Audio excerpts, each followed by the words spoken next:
Well, welcome to Marking the End Times. I'm Mark Hitchcock. On today's program, I want to talk about the ongoing Russia-Ukraine war.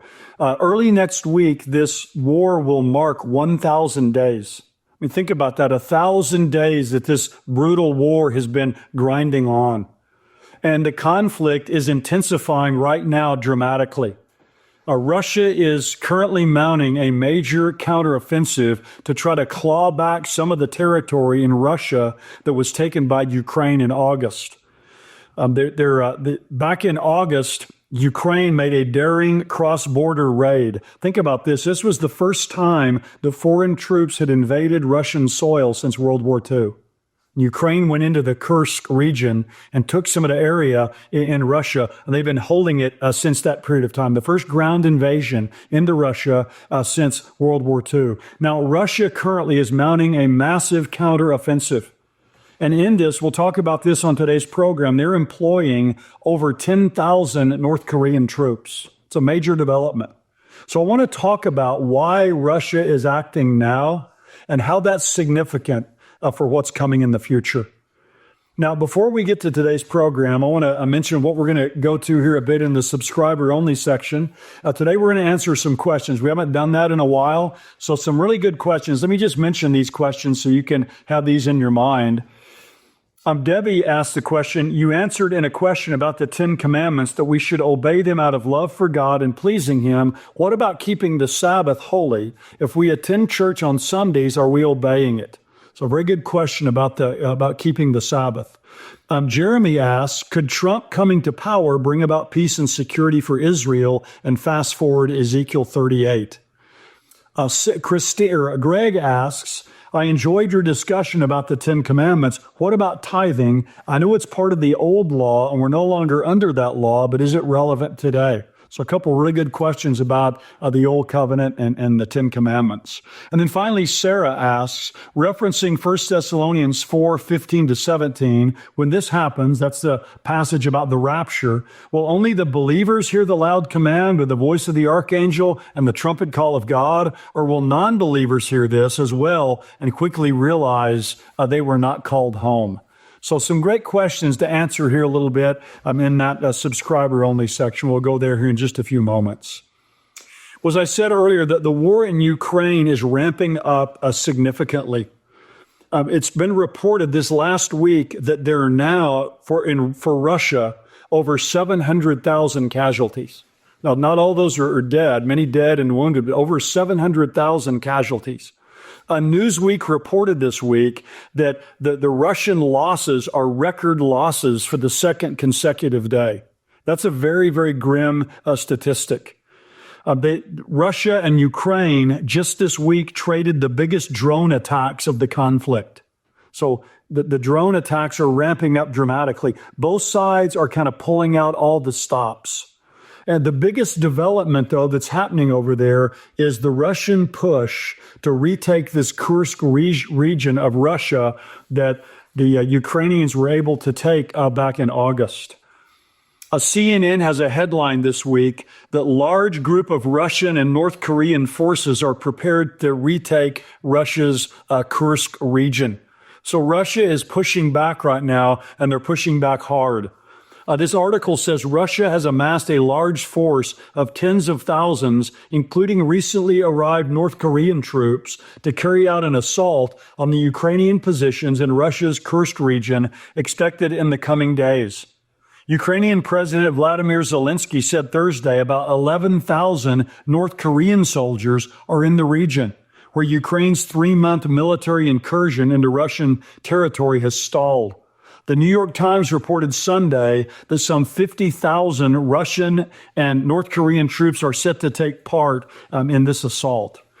Goes on in this article and says this about this Ukrainian commander. He said the North Korean troops are a significant resource for Russia's war on Ukraine, as even those being deployed defensively would free up Russian troops for assault operations elsewhere. So even if these North Korean troops aren't on the offensive, they can be put in defensive positions, which obviously frees up Russian soldiers to be more on the offensive. So he says in military terms, they amount to 3 full-blooded brigades. Imagine that now the enemy withdraws 10,000 soldiers from a second line of defense, puts those soldiers from North Korea there, and sends these 3 brigades into one of the places where active hostilities are underway. So this is a huge way to bolster Russia's military effort. The Guardian this week has an article that says, the headline says, Ukraine war briefing, North Korea ratifies landmark mutual defense pact with Russia. So this is happening at the same time. This article in The Guardian says this, there's just one paragraph. It says, North Korea has ratified a landmark mutual defense pact with Russia, weeks after sending thousands of troops to help Moscow in its war against Ukraine and sealing a deepening security cooperation between the two nations. The deal was ratified as a decree of Kim Jong-un, the Korean Central News Agency said. The notice comes after Russian lawmakers voted unanimously last week to ratify the deal, which President Vladimir Putin later signed. So there's a really powerful coalition now between Russia and North Korea. Of course, Russia has more nuclear weapons than anyone on earth, and North Korea is a nuclear power as well. Another CNN headline says Ukraine is fighting 50,000 troops in Russia's Kursk region. So Russian forces have launched this massive counteroffensive into this Kursk region.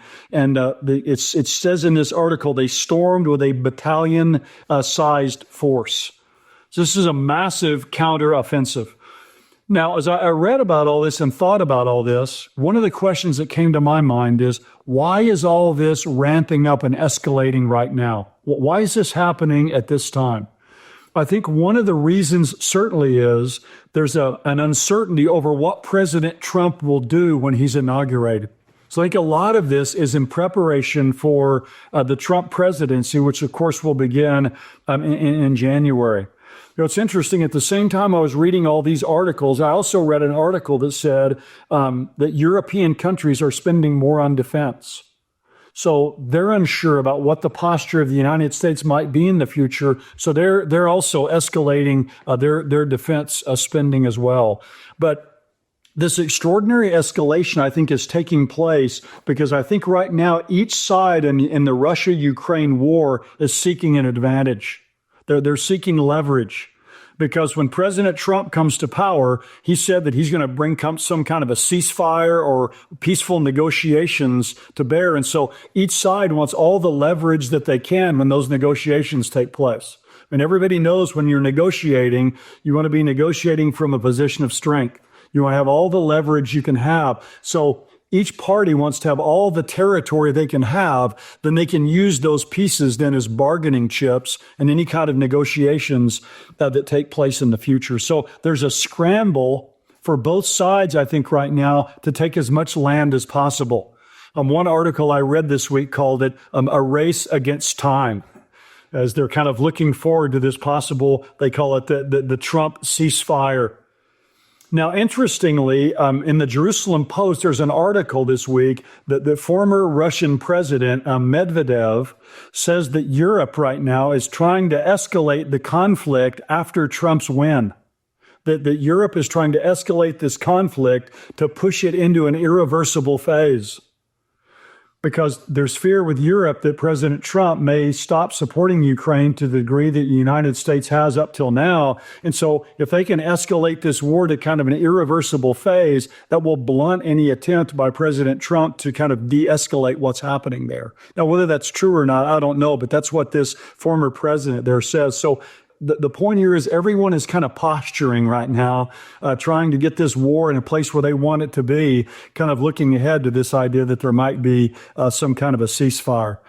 At the end of this war, though, if President Trump is able to broker some kind of negotiation, some kind of a peace agreement or a ceasefire, the end of that war will allow Russia to rearm and to replenish. They're greatly depleted now. Again, as I said earlier, 700,000 people are their men either killed or wounded.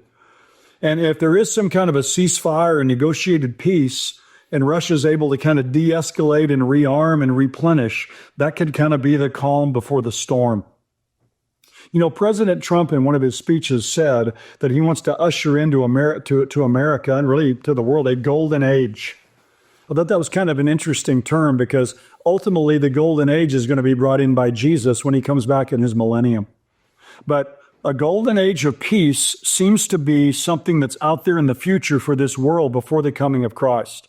In 1 Thessalonians 5, it says, while they're saying peace and safety, it must mean there is peace and safety. Then sudden destruction will come upon them suddenly like birth pangs upon a woman. He says that they'll by no means be able to escape. So all these things that are happening right now with Russia and Ukraine, over in the Middle East, with Iran, with Gaza, all these different areas where there's war, but there seems to be some hope for peace on the horizon, all point towards this biblical scenario of a peace on the earth when Jesus comes back. One other thought here about this that came to my mind this week, I thought it's fascinating. When it says in Ezekiel chapter 38, verse 6, remember in Ezekiel 38, 1-6, we have all these different participants in the Gog-Magog war listed. There's 10 proper names there. Gog is the leader of this invasion, and then we have 9 places that are mentioned.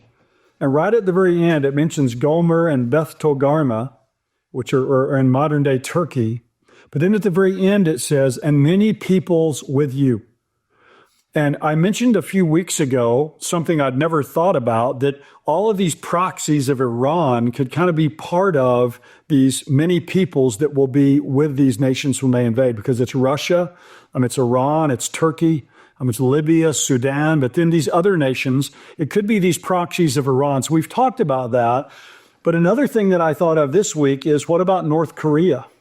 You've got 11,000 North Korean troops in Russia now helping them fight this battle.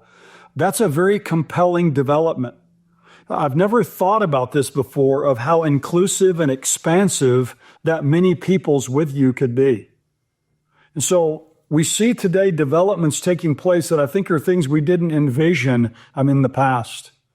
But what we do see, again, as we mentioned over and over again on this program, is kind of the build-up, things are paving the way, they're setting the stage for what's coming in the future.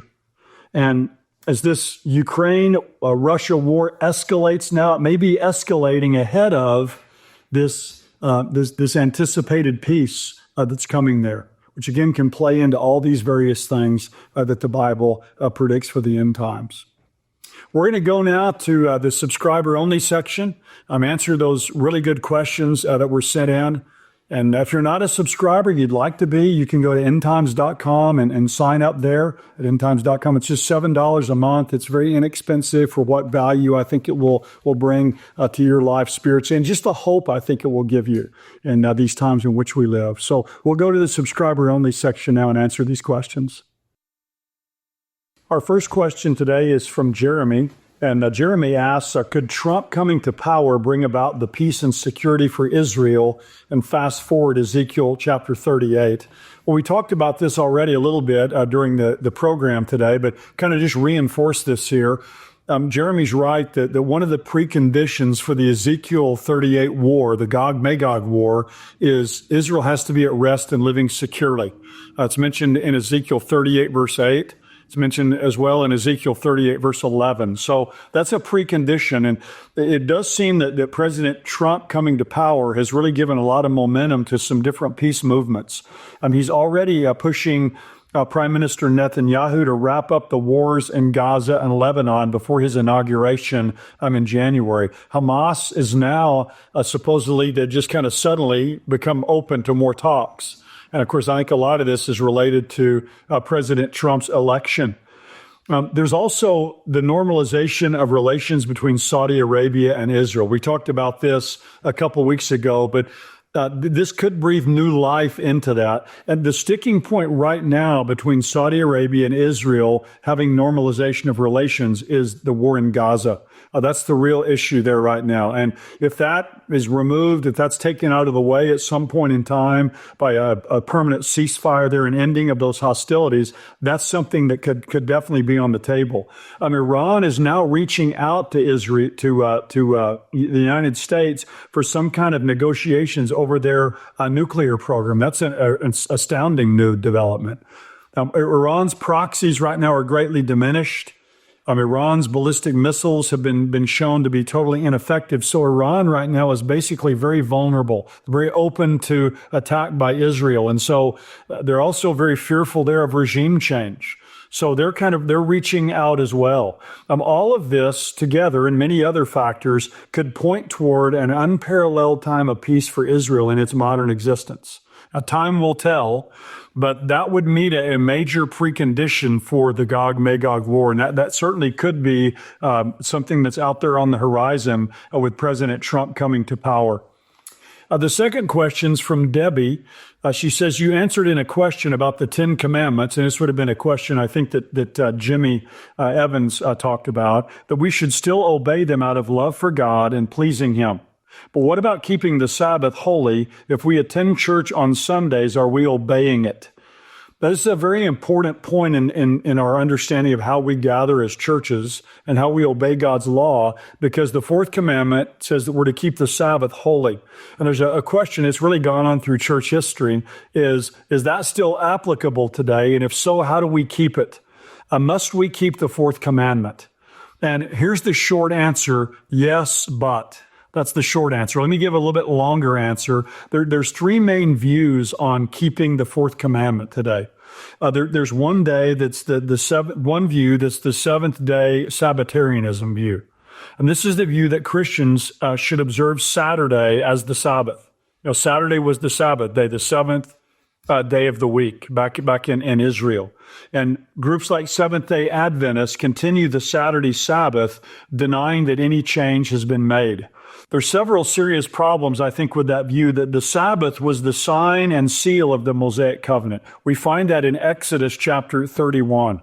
And of course, the Mosaic covenant has ended. It was a temporary covenant that ended with the coming of Jesus Christ, His death and resurrection. So if that covenant has ended and was temporary, then the sign of that covenant has ended as well, at least as being something that's incumbent upon us to keep in the same way that they did in Israel.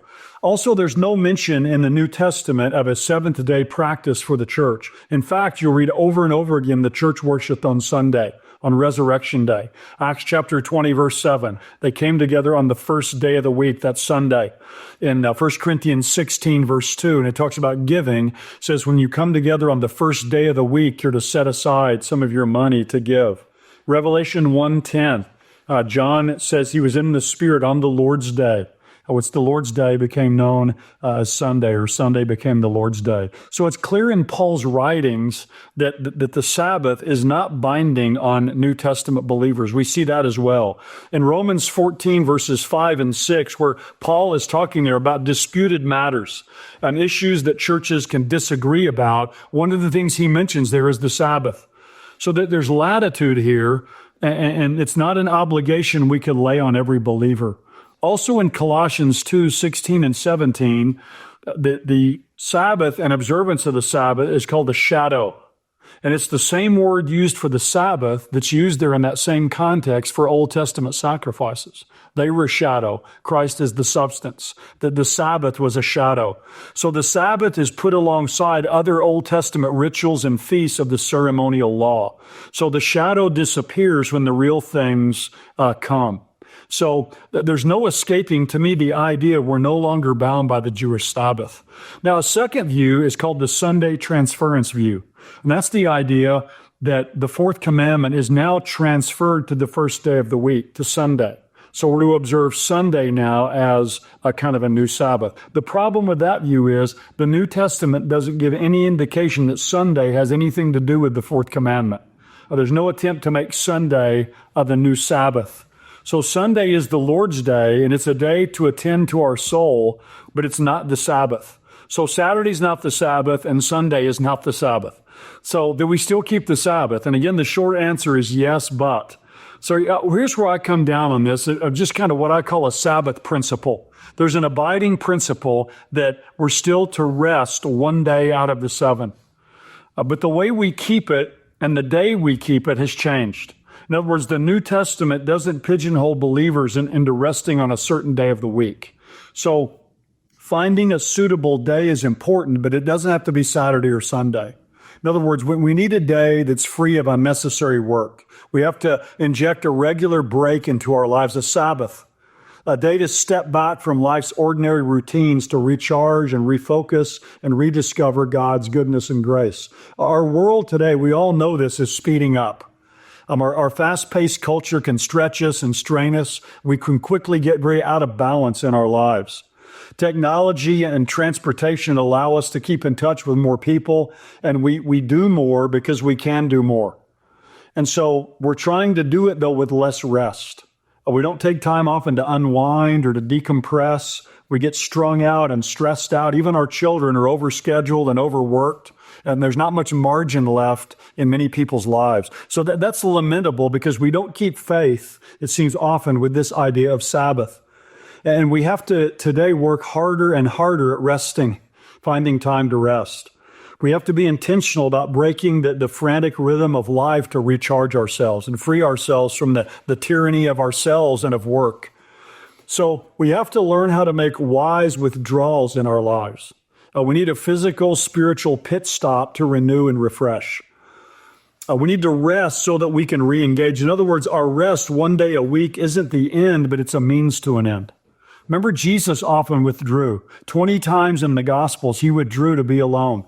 He was proactive about taking rest. I like what Robert Morgan says. He says, Jesus had a way of dropping off the radar screen when he wanted to or needed to. He understood a basic principle of life. If you're always available, you're never available. So we need engagement in life, then a one day a week kind of disengagement, and then re-engagement. So we need to advance and we need to retreat. We're no good to anybody if we're exhausted and worn out all the time. My brother-in-law calls this taking some time to sharpen the axe. And I like that. That's a good picture. There's an old saying, you can't change the oil in your car with the engine running. And that's true in life as well. You have to turn off the engine and park it. And if you don't, life gets out of balance and out of whack. You quickly lose your perspective. So I think there's a Sabbath principle still in effect today, and we disengage one day a week, and we don't work, and we rest so we can re-engage with a new focus in life. So there's a beautiful rhythm of life of work and rest, of labor and leisure, of advance and retreat, of engagement and disengagement. And so that's the principle here of Sabbath rest that I think we're to follow today. And so I think the Sabbath is still in effect. We just keep it today differently than they did when it was a sign and seal of the Old Covenant.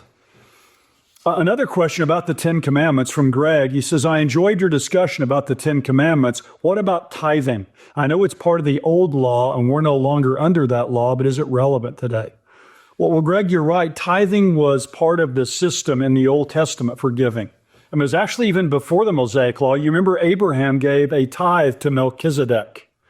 Jacob promised to give to God a tithe if God would bless him.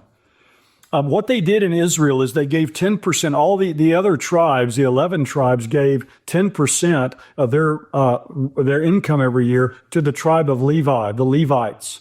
The Levites were scattered all around the land in 48 cities. And so they didn't have a permanent land or a parcel of land, so the other tribes gave them 10%. There was also a second tithe that you can read about in Deuteronomy 14:22. And it's called the festival tithe, that people put aside 10% of their income every year to use for those annual pilgrimages that they would go on to Jerusalem. Now, it's interesting, tithing is never commanded in the New Testament epistles. In 1 Corinthians 16, verse 2, says on the first day of the week, set aside some of your money to give to God on Sundays. And he says, do that as God prospers you. So that's kind of the principle. The more you have, the more you give. 2 Corinthians 9:7 says, every person as they purpose in their heart, so let them give, not grudgingly or under compulsion or because you feel like you have to, but because God loves a cheerful giver. So the principle there is cheerful, obedient, systematic, regular giving to God. But no percentage is given. Now, I took a class at Dallas Seminary in my PhD program on Old Testament backgrounds. And we studied how all these ancient cultures like the Assyrians, the Babylonians, many of them gave a tithe to their gods. And I remember when I heard that, it sparked something inside of me. But I thought, if people in that day gave 10% to gods that weren't even gods at all, I'm not going to allow them to outdo what I give to the true and the living God.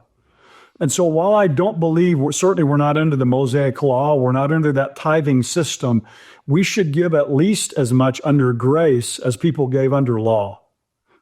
So I think that, to me, giving for us, tithing should be the floor for our giving, not the ceiling for our giving. That ought to be kind of the beginning point for every believer. It's not mandated in the New Testament, but why would we want to give less under grace than people gave under law?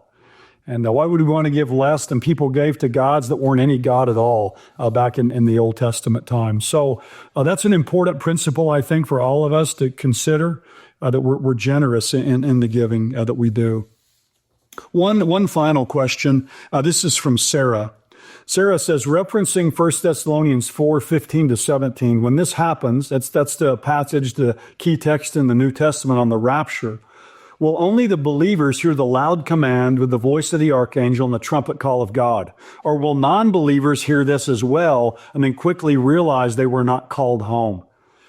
Well, Sarah, while I wouldn't be hard and fast on this, it seems to me that the unbelieving world will hear these sounds but won't see anything. And I think support for this comes from Acts chapter 9, verses 1-7, and the conversion of Saul of Tarsus on the road to Damascus. Remember, in that life-changing encounter, Saul saw a great light from heaven that flashed around him, and he heard a thundering voice from heaven. But Acts 9:7 says, the men who traveled with him stood speechless, hearing the voice, but seeing no one. So they heard what was happening, but they didn't see the Lord Jesus. We see the same thing in John 12, verses 28-30, where the voice of God thundered from heaven, and the people present heard the sound, but couldn't understand what was said. Also, all the way back in Daniel, the prophet, in Daniel chapter 10, verse 7, when Daniel received a great vision, the men with him didn't see the vision, but they were filled with terror. It says, Daniel says, now I, Daniel, alone saw the vision, while the men who were with me did not see the vision. Nevertheless, a great dread fell on them, and they ran away to hide themselves. So they knew something was happening, noise and fear. So I think it may be the same way at the rapture. The unbelievers who are left behind will hear the sounds and the voices, but they won't see a thing. Now, opponents of the pre-trib rapture often refer to the rapture as the secret rapture view. They'll say that we believe in what's called the secret rapture. But I believe the rapture will be anything but secret. It's something so spectacular and global that it won't be a secret. People all over the world will disappear. And I think it's very possible these great sounds will reverberate around the globe. And this will add to the confusion and the chaos and the terror and the dread and the fear that the world is going to experience when the Lord calls his people home. So the rapture will literally rock this world unlike any event since the global flood. But for those of us who know him, it's going to be undiminished blessing and comfort.